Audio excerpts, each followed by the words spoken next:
for listening to the Adult Educational Interactive Podcast. Our content is not for the immature of heart, but if you are ready to learn, listen and follow along. Today we will be talking about coercive paraphilias, their origins, and their treatments, specifically fraudurism, necrophilia, and pedophilia. You might be thinking, what is a paraphilia? A paraphilia is known as any intense, persistent sexual interest other than sexual interest in genitalia stimulation or being with a phenotypically normal, physically mature, consenting human partner. Paraphilias are broken down into two groups, coercive and non-coercive. Non-coercive paraphilias are relatively benign or harmless because they are victimless. They involve only that person or another consenting adult.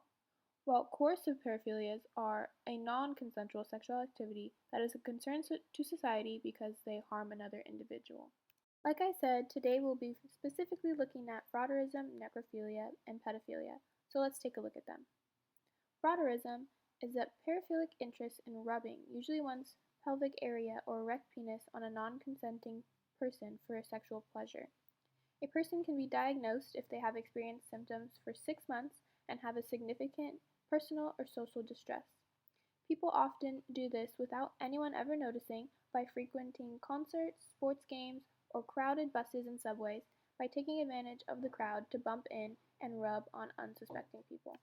Now moving on to necrophilia. Yes, necrophilia, which is sexual intercourse with or attraction towards corpse. There are relatively few instances of necrophilia because people don't normally have access to cadavers, but according to a study done by Rosman and Resnick, 68% of necrophiliacs reported the desire stemmed from wanting a non-resisting, non-rejecting partner. Lastly, pedophilia. Pedophilia is sexual feelings directed toward children. Individuals are diagnosed once their urges cause a great deal of personal stress, their social lives are impaired due to their attraction to children, or when they have acted on their urges. In a study done in the Annual Review of Clinical Psychology, it was estimated that lower than 5% among men have expressed having pedophilia. But if you have ever watched To Catch a Predator on Dateline NBC, you know the statistic is a lot higher. And if you haven't watched it, go watch To Catch a Predator. There is much speculation around the origin of paraphilias. There is no specific biological factor that attributes to paraphilias. It is suspected to be caused by a certain mix of biology and life experiences with pressures of social norms.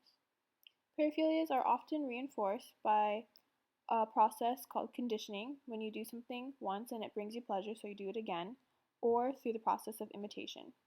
Scientists have tried to link paraphilias to high levels of testosterone or brain damage, but the findings are not significant enough.